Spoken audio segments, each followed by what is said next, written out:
The following are properties, original work, creations, and ideas of Kelebogile Sehoa.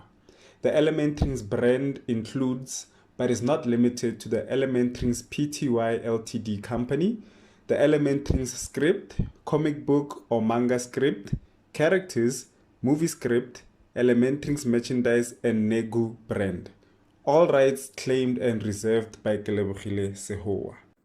Hello, and welcome back to ElementRings. I would like to apologize for the 3 months we've been away.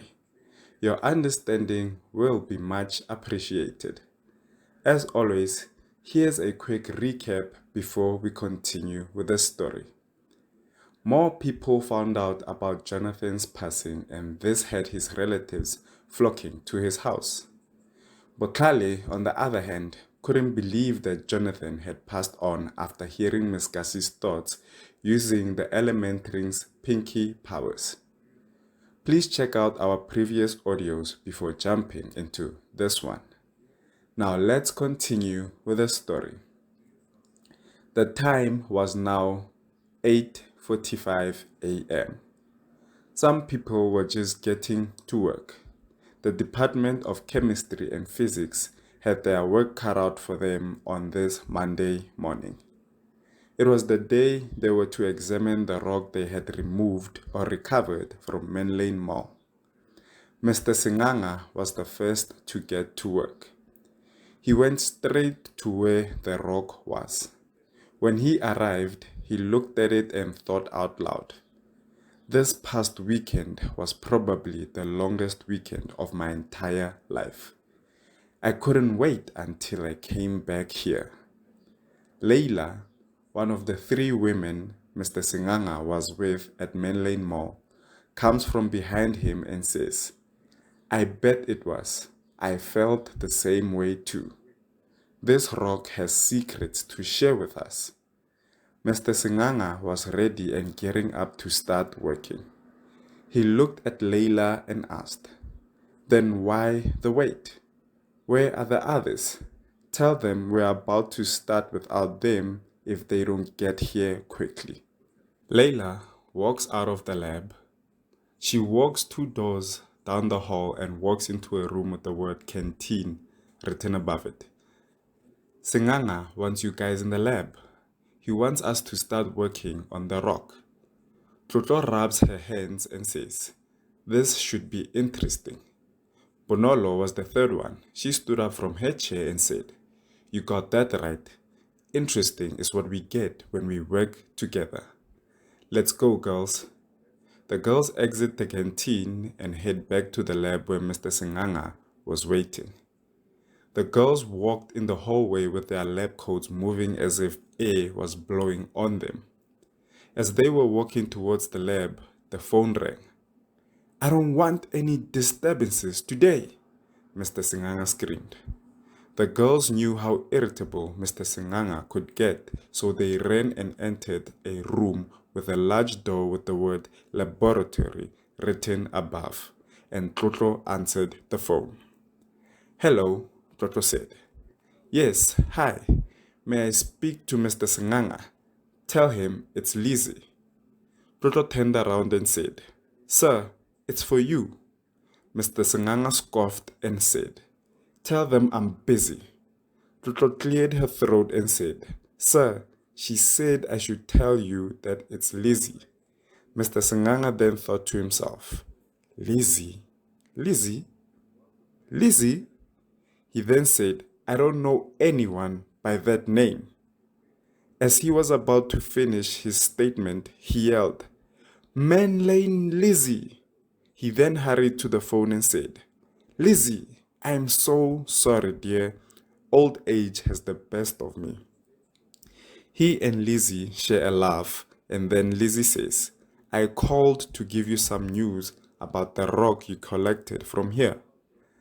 Mr. Singanga replied, "I'm listening." Lizzie proceeded, "I wanted to tell you that the firefighters who got here before you managed to put out a fire that kept changing color. The rock also burned the lieutenant's hands with some steam, and this was after they had put out the fire.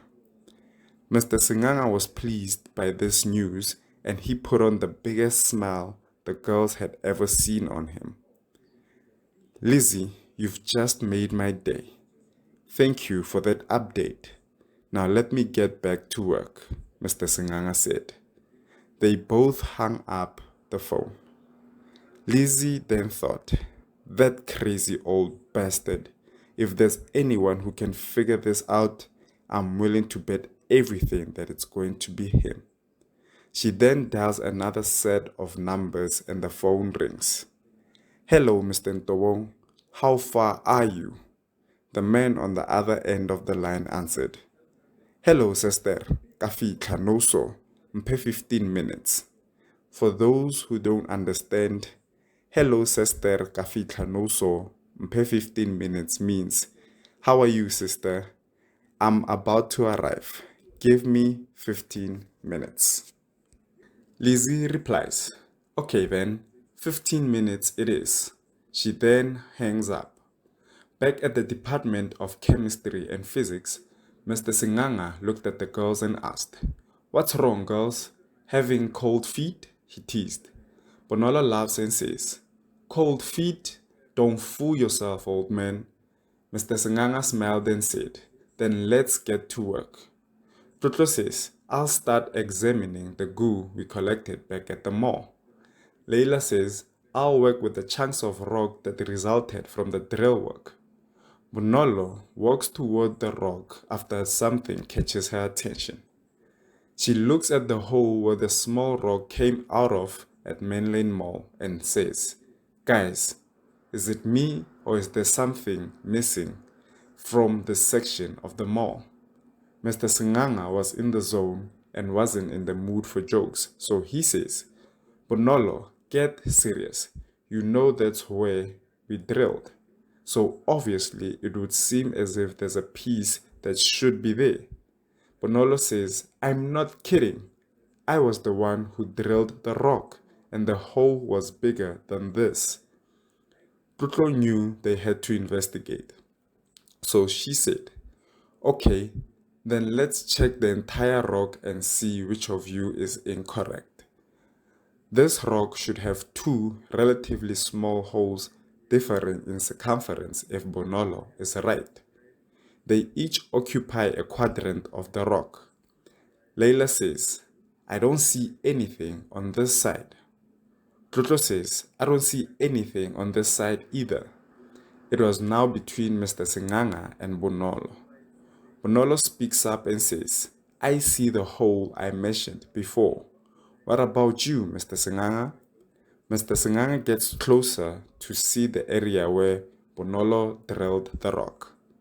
The area slowly covers up right in front of his eyes. Mr. Singanga wiped his eyes because he thought his eyes were failing him.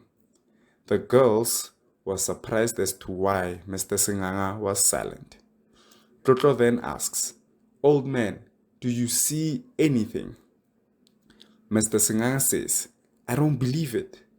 The girls rushed over to Mr. Singanga while Bonolo asks, what is it? Mr. Singanga says, I think you were right. And that's the end of the 43rd release. As you all heard, Mr. Singanga got informed about the color-changing fire and steam, and unsurprisingly, he was ecstatic. When they eventually started working on the rock, Bonolo realized that there was another hole, and it wasn't the one she drilled into the rock. Keep tuning in, more is about to be revealed.